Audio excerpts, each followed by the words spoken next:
Selamat pagi saudara-saudari yang dikasihi Kristus. Mari kita mengawali hari baru dengan mendengarkan firman Tuhan yang diambil dari Injil Lukas bab 2 ayat 22 sampai dengan 35. Tuhan bersamamu. Inilah Injil suci menurut Lukas.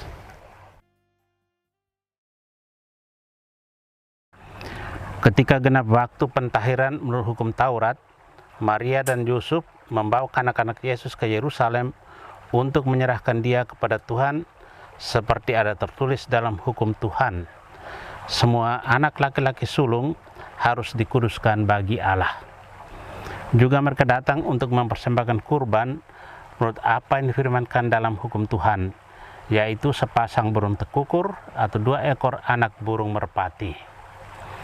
Adalah di Yerusalem seorang bernama Simeon. Ia seorang yang benar dan saleh hidupnya, yang menantikan penghiburan bagi Israel. Roh Kudus ada di atasnya, dan kepadanya telah dinyatakan oleh Roh Kudus bahwa ia tidak akan mati sebelum melihat Mesias, yaitu dia yang diurapi Tuhan. Atas dorongan Roh Kudus, Simeon datang ke bait Allah. Ketika kanak-kanak Yesus dibawa masuk oleh orang tuanya untuk melakukan apa yang ditentukan hukum Taurat, Simeon menyambut anak itu dan menatangnya sambil memuji Allah, katanya, "Sekarang Tuhan, biarkanlah hamba-Mu ini pergi dalam damai sejahtera sesuai dengan firman-Mu, sebab mataku telah melihat keselamatan yang daripada-Mu, yang telah Engkau sediakan di hadapan segala bangsa, yaitu terang yang menjadi pernyataan bagi bangsa-bangsa lain, dan menjadi kemuliaan bagi umat-Mu Israel."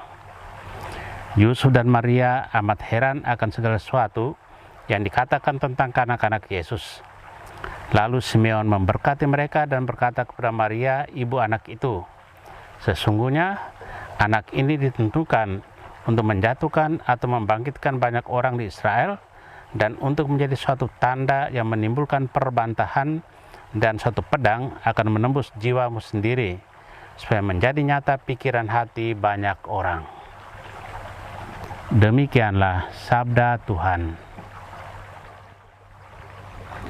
Saudara-saudari yang dikasihi Kristus, tema yang akan kita renungkan hari ini, penantian membawa kebahagiaan. Sepanjang hidupnya, Simeon menggunakan banyak waktu untuk berdoa di bait Allah dan menantikan janji Allah dipenuhi. Bagi Simeon, Allah tak pernah berbohong. Apa yang dikatakan pasti dilaksanakan. Waktu pemenuhan janji juga bukan urusan Simeon. Yang penting baginya adalah melaksanakan tugas sehari-hari dengan sabar dan sukacita. Maka ketika janji dipenuhi, Simeon yang dipenuhi dengan Roh Kudus berkata, "Sekarang Tuhan, biarkanlah hamba-Mu ini pergi dalam damai sejahtera sesuai dengan firman-Mu.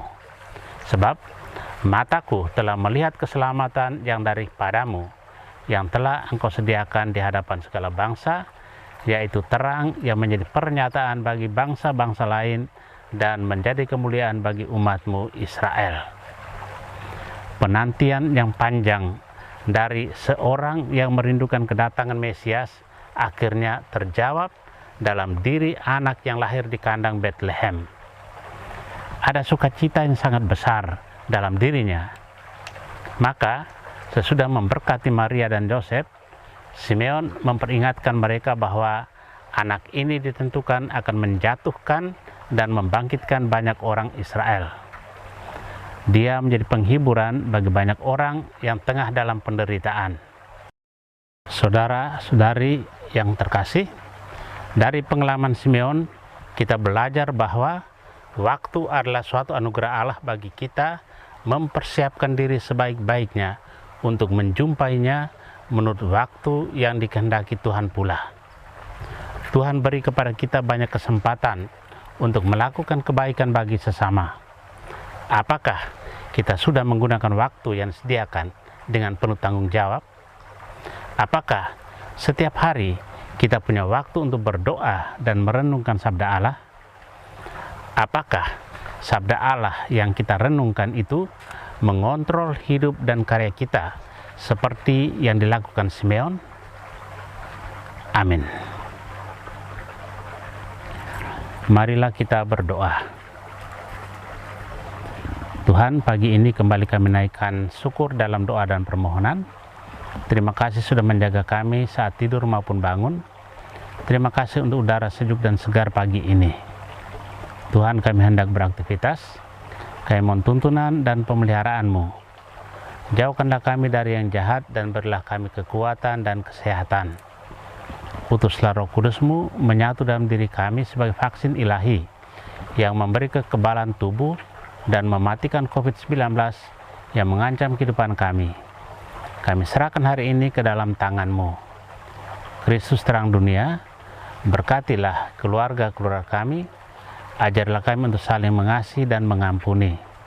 Jadikanlah kami alat kasih-Mu dan pantaskanlah kami menjadi hamba-Mu yang setia. Amin.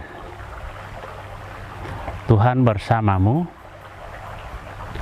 Semoga keluarga kita, orang-orang yang terkasih dan doakan, seluruh aktivitas kita hari ini dilindungi, dibimbing, dan diberkati oleh Allah yang Maha Kuasa, Bapa dan Putra dan Roh Kudus. Amin.